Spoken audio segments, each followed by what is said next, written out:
This section of the notes will cover amphibian reproduction.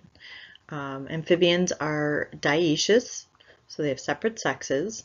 Generally, it's external fertilization. You'll see that specifically in Anurans and some salamanders. The eggs lack a covering, so they have to be laid in a moist environment. They don't have a shell on them or anything like that. There are some exceptions where the species themselves can create a foam nest where they lay eggs on land.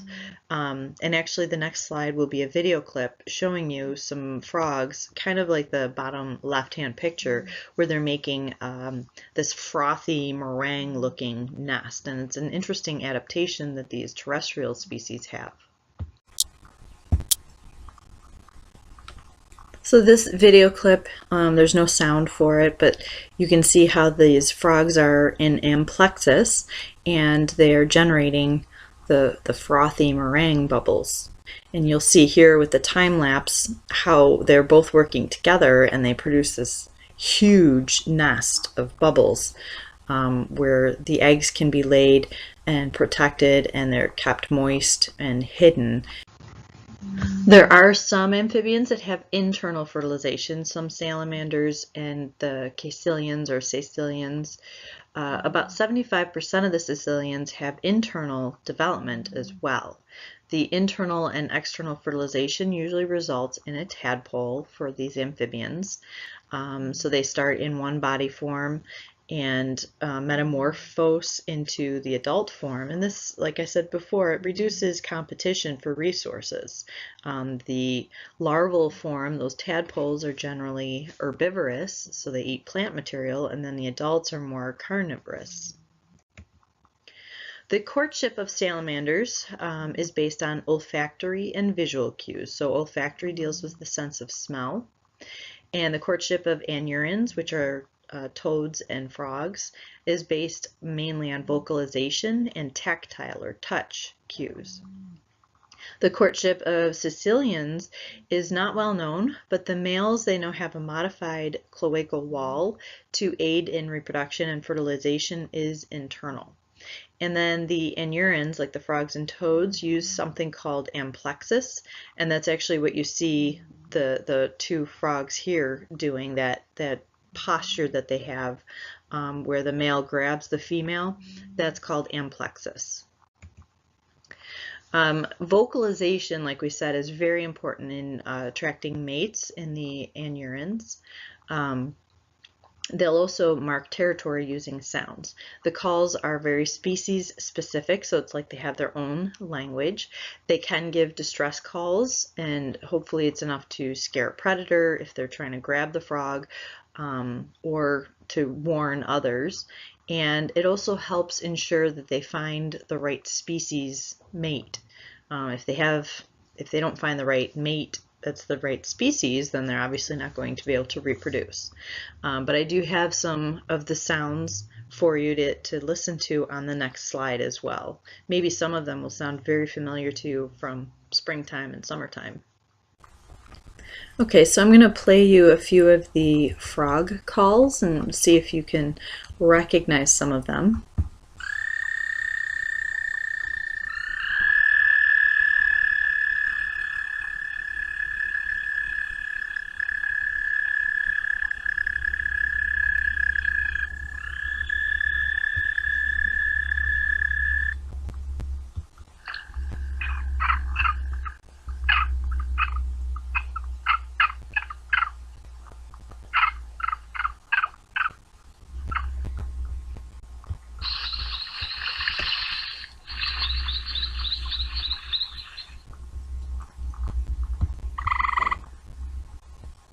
That one I definitely know that sound. That one definitely, if you close your eyes, it feels like it's springtime again.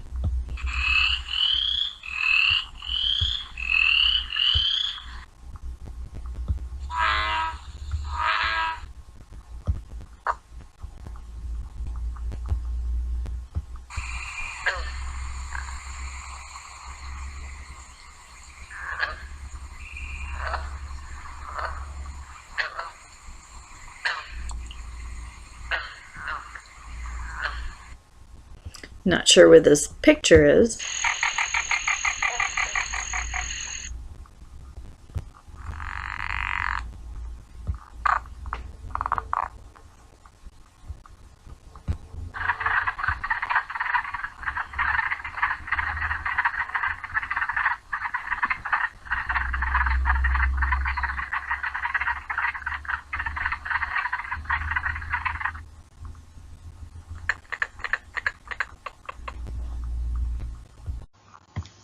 Some of these species have very odd adaptations that help them with making vocalization sounds.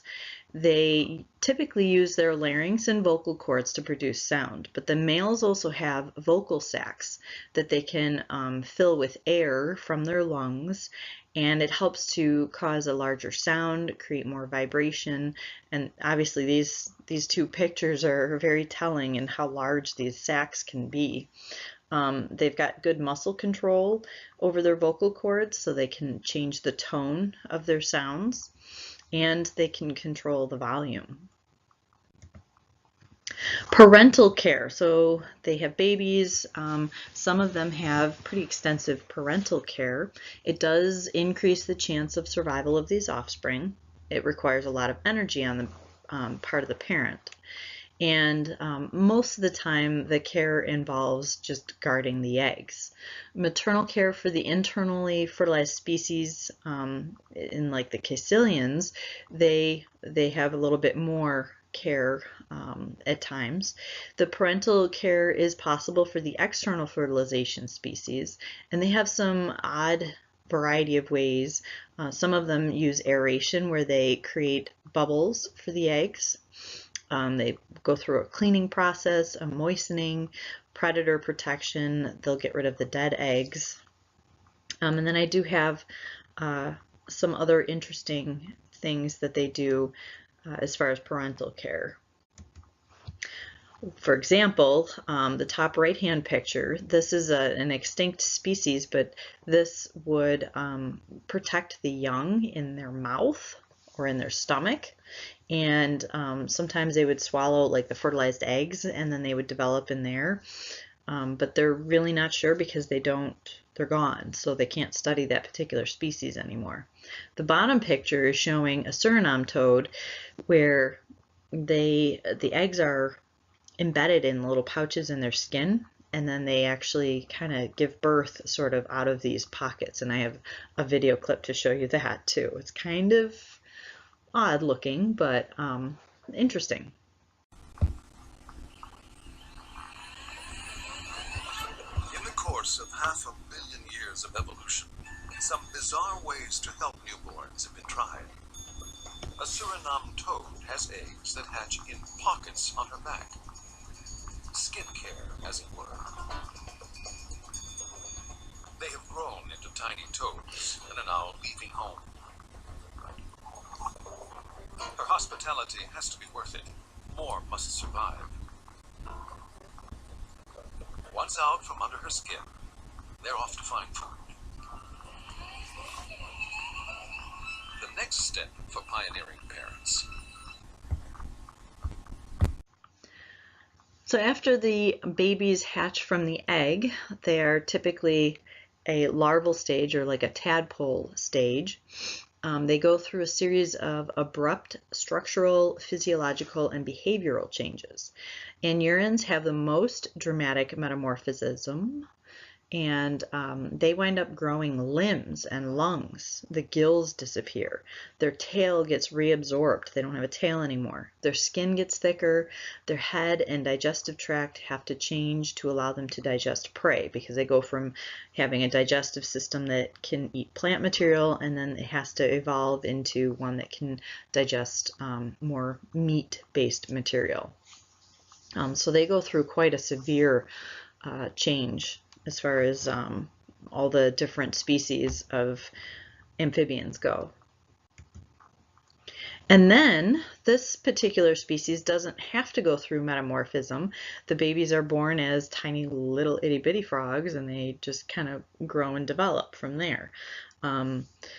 This is a male guarding his new clutch of little froglets, and he kind of embraces them. They're kind of in like little moist pouches that he keeps them protected from predators and from insects, and he kind of babysits them until they're big enough to go off on their own. Okay, so this is a very short section just on reproduction and parent care. You're going to go watch the last section of notes and finish filling in your note packet after this.